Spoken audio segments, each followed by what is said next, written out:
हम लोग हर पूजा पाठ में गंगा जल का उपयोग करते हैं ना। ठीक, तो गंगा जल क्यों उपयोग करते हैं? पवित्रता आती करके। जैसे घर में कभी अशुद्धि लगता है ना, तो क्या गंगा जल छिड़कते हैं, कुछ परेशानी लगा तो चलो। तो बिना गंगा जल के कोई पूजा पाठ तो होता नहीं। पंडित जी भी जब घर में आते हैं पूजा कराते हैं तो सबसे पहले गंगा जल से आचमन करवाते हैं 3 बार। 3 बार क्यों कराते हैं? 3 तरह के दोष होते हैं हमारे शरीर में, वात पित्त कफ, है ना। तो इसीलिए बोलते हैं ना, ओम केशवाय नमः, ओम नारायणाय नमः, ओम माधवाय नमः, ऐसा बोल बोल के आपको गंगा जल देते हैं। उसको पी करके आप पवित्र हो जाते हैं। तो ये तो हमारा विश्वास है, हम मानते हैं कि गंगा जल पीने के बाद हम पवित्र हो जाते हैं। लेकिन जो विज्ञान के दृष्टिकोण से सोचते हैं उनके लिए क्या है? तो धर्म के आधार पे तो हम मान रहे हैं, परंपरा से चला आ रहा है तो इसलिए हम लोग मान रहे हैं। लेकिन मैं इसका वैज्ञानिक कारण बताता हूँ। जहाँ से माँ गंगा का उद्भव होता है, ऐसे तो पौराणिक कहानी में शिव जी की जटा से वो निकलती हैं, लेकिन हिमालय के पर्वत से जहाँ से निकलती है ना, तो हिमालय के पर्वत में अनेक ऐसी आयुर्वेदिक औषधियाँ हैं जिसके बारे में बहुत लोगों को ज्ञात नहीं है।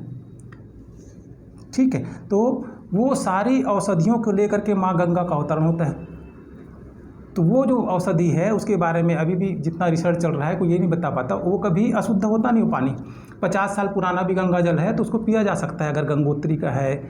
ठीक है, जहाँ से मूल से निकलते हैं, हरिद्वार का गंगा जल है वो इतना साफ़ रहता है और साफ़ और हमेशा। मिनरल वाटर भी 10-12 दिन में ख़राब हो जाता है, पीने लायक नहीं बचता, उसमें बैक्टीरिया वगैरह आ जाता है। लेकिन गंगा में क्यों नहीं आता?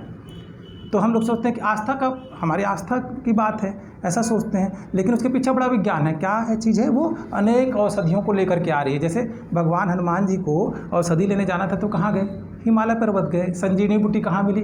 हिमालय पर्वत में। जो अमृत तुल्य औषधियाँ हैं उनको लेकर के गंगा मैया आती।